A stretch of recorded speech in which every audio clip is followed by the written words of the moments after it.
Candidates have been trying different means to get the attention of voters, and one of the most popular ways to campaign here in the Philippines is by using campaign jingles. In day 55 of our Inform in 100, Jelly Bilhera tells us the campaign jingles that went almost viral in previous elections.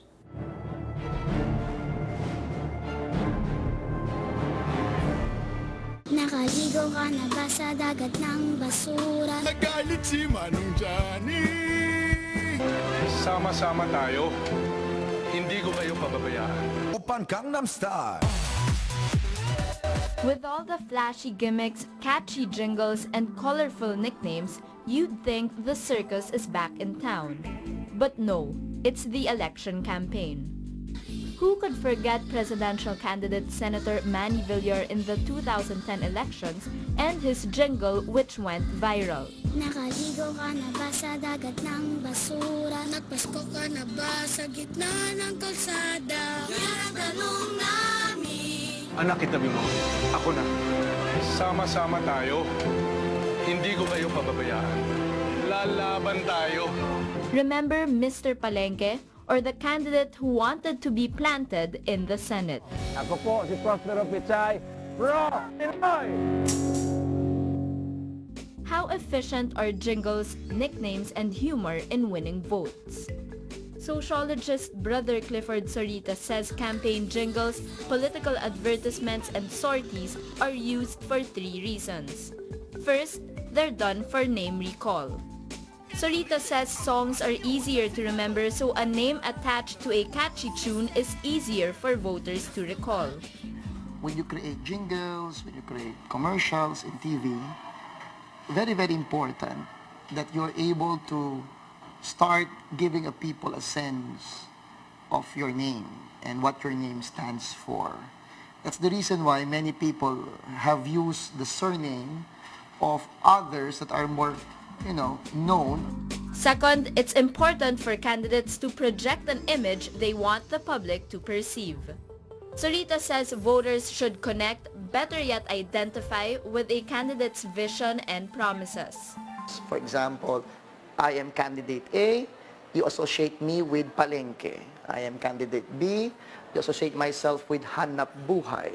I am candidate C, associate myself with, for example, women's rights.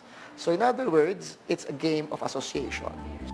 Last, a jingle is effective in communicating a candidate's accomplishments, political views, and plans. Because sometimes, voters do not really get to know who you are. Especially if, you are somebody who just started, in this whole thing now. However, Sorita says this is neglected by most candidates because of different marketing strategies. Because you see, PR practitioners or PR experts would rather bulk on the first reason, recall, and second, association, rather than information. So you will see that it's more of the catchy phrase. Sorita says Filipinos do not have the luxury to scrutinize each and every candidate running for office because of the daily grind at work or at school. Voters instead get to know the candidates through catchphrases, political advertisements, and sorties. So in other words, that is the problem with our voters. They are willing to understand the issues. They're willing to know the issues. They're willing to listen to the candidates. But at the end of the day, they're just so tired already. At the end of the day, they just simply want to relax and to take it easy. That then, they lose out on the important things. So I believe that that's part of our social curves. Sorita says this is very unfortunate because getting to know a candidate helps level the playing field and helps voters pick better candidates. You see, that's the problem. Filipino voters are not like that. So they're left hanging, choosing people based on what is being presented to them by simple, smart PR practitioners. Name recall and jingles can only get a candidate so far. Sorita says it is still the whole package and usually popularity that really helps a candidate win.